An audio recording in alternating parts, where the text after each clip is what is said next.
Be careful about what you say.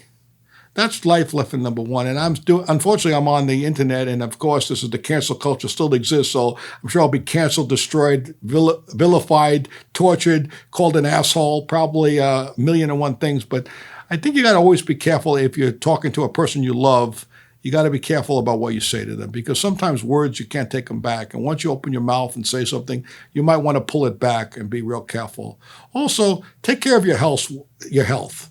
When you're young, you got a tendency to think you're never going to die, but remember that the world passes by real quickly. I didn't become 65 overnight, but it doesn't take a long time to get old. So you better make sure you also, your parents, even though relationships with your parents are weird and, sometimes you hate them if they're bad to you or whatever, you will miss them when they're gone. People who are in your life don't last forever. And when they're gone, you're going to think about them. So try to put some of your gripes to bed. I had a friend of mine, I wasn't talking to him for a year and a half because every time I would call him, he would tell me, I'll call you back, and he never did. And so I stopped talking to him because I thought, what kind of schmuck won't call me back and says it? And after a year and a half, I called him up and I said, hey, what's up? He says, I had cancer. I almost died. I lost my lung.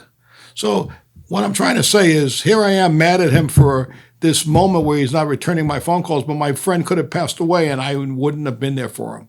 So I feel kind of like you got to be careful. People are fragile. Life is short, and you may lose someone at any moment. So you're better off trying to keep those relationships alive. Also worrying. You worry about a million and one things, and some of them never happen. So you drive yourself crazy with worry. And believe me, I come from a family of worriers. But you got to keep your mind away from worrying, because if you worry, nothing is going to change. Also, the past. You can't do shit about the past.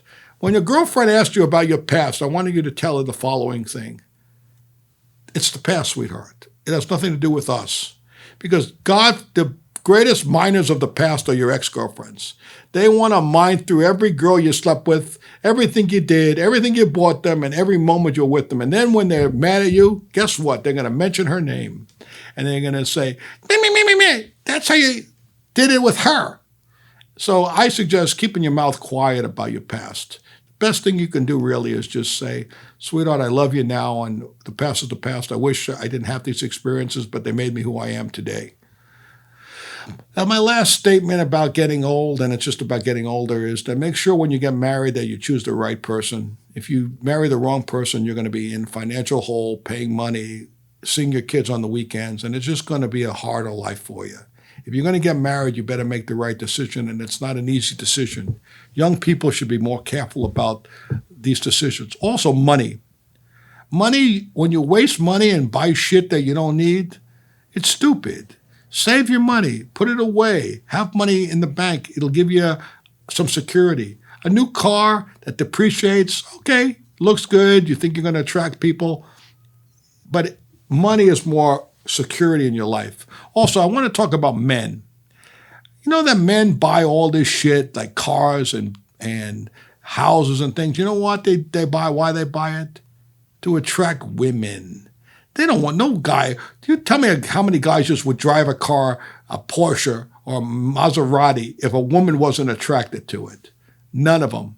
Not one of them. They all buy it as a pussy magnet. And that's why they buy it. It's not, and all you girls who are attracted to that, like I see those videos where these guys walk over and they try to talk to a girl, and then as soon as she finds out he's in a Maserati, she jumps back in the car with him and says, oh, I want to talk to you. Just accept everybody for who they are. Sometimes you meet a guy and they become a multimillionaire when you're dating him. Or why is money so important to everybody? Just live your life. Have enough money to live and be happy. I think the most important thing is mentally to be strong, not to allow yourself, because the world, shit's going to happen to you. People are going to disappoint you. Money is going to come and go. You're going to get sued. Somebody's going to sue you. Your life is going to get rough. Just try to make yourself realize that you're going to get through it. Don't be weak. Tough people survive. And an expression that I heard, it's not mine. I heard it from somebody else. If something is going to break, it ain't going to be me. That's an expression that I live by. In some moments, I feel like, why is this happening to me? What's going on? But you know what? I try to be tough about it. That's just growing up in Brooklyn. We weren't allowed to be weak. And there were many times people would surround you and want to beat you up. And you could cry to your mother, but guess what? She ain't coming. You could cry to your father. She ain't coming. So you better just take care of yourself. I've learned that lesson over time. Better learn to defend yourself and keep yourself. Also, don't do shit that's illegal. Be a legal person. Don't try to make money by being a criminal. I don't understand this mentality that people want to steal shit. You have karma in life. Karma, things come back to you when you do shit to others. Don't do shit to others. Be a good person. I believe in that completely. I believe what comes around goes around, and you better be aware of that. Really, there is no life lesson. The most important life lesson is to just remember that you better take good care of yourself, because if you fuck with yourself when you're young, when you get old, you're going to have the ramifications. And, you could get sick. You could die. You could get hurt. You could get a stroke. You need to take good care of yourself, and athletics is a good life lesson. Another good life lesson is don't play pickleball. Let's talk about pickleball for a second, because I'm a pickleball player and I'm an ex-paddle tennis champion. I want to tell all you pickleball players, number one, you're not as good as you think you are. Number two, you're not a real athlete. The champion pickleball players, I'm not saying this about Ben Johns, Anna Lee Waters, and anyone in that level. I'm not saying that. Because when you go down there, they act like they're superstar athletes playing pickleball. And they are. They're good athletes. Some of them were good tennis players, but we're all has-beens or never-wases. And has-beens and never-wases should not act like they were once great. I was once a national paddle tennis champion, but now in pickleball, I'm humiliated many times. And you learn to have to be graceful. Some of the people are not graceful in that game, and it kind of makes you coming down there, it's kind of dreadful. But, and they swarm the tennis courts like they swarm all sports. They remind me of locusts. They just want to eat up all the other sports. They want to eat up tennis. They want to eat up paddle tennis. They want to eat up all the courts and all the space. And the ball. Who the fuck invented a ball that bangs like that? That fucking noise could drive you up a wall. I cannot stand the pickleball noise. But I do play.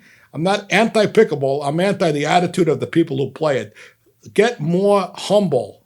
I love the game. It's a fun game. I enjoy playing it, but the attitude, it's like a pickleball attitude, just stinks. Oh, I'm going to be a pickleball player. I'm going to play on the tour. You can't beat me. How the fuck are you going? What tour are you going to play on? The Geritol tour? Who the fuck wants you? I saw a girl. She told me she's on the tour. I just kicked her ass 11-1 with some other old guy. We beat her and this guy. She goes, I'm playing on the tour. Get a job. You're not going to make it. I guess if you want to teach pickleball, okay, you can make money doing that. But you're not a professional player. There's a lot of, matter of fact, I'll give you a pet peeve I had. When I used to teach tennis, there's a certain group of tennis children who their parents want them to be stars. They want them to be the next Steffi Graf, the next superstar player, the next Coco Gauff. But you know that they don't have it physically. They're too short. They're not fast enough. They don't have the mental capacity to play the game properly. They could be very good, but they're never going to be at that level. And their parents are watching them, and you have to tell the parents, go, well, how's my child doing? And if you tell them the truth, they're pissed. You can't tell them, your daughter's not fast. If you're not fast, you're not going to make it to the pros.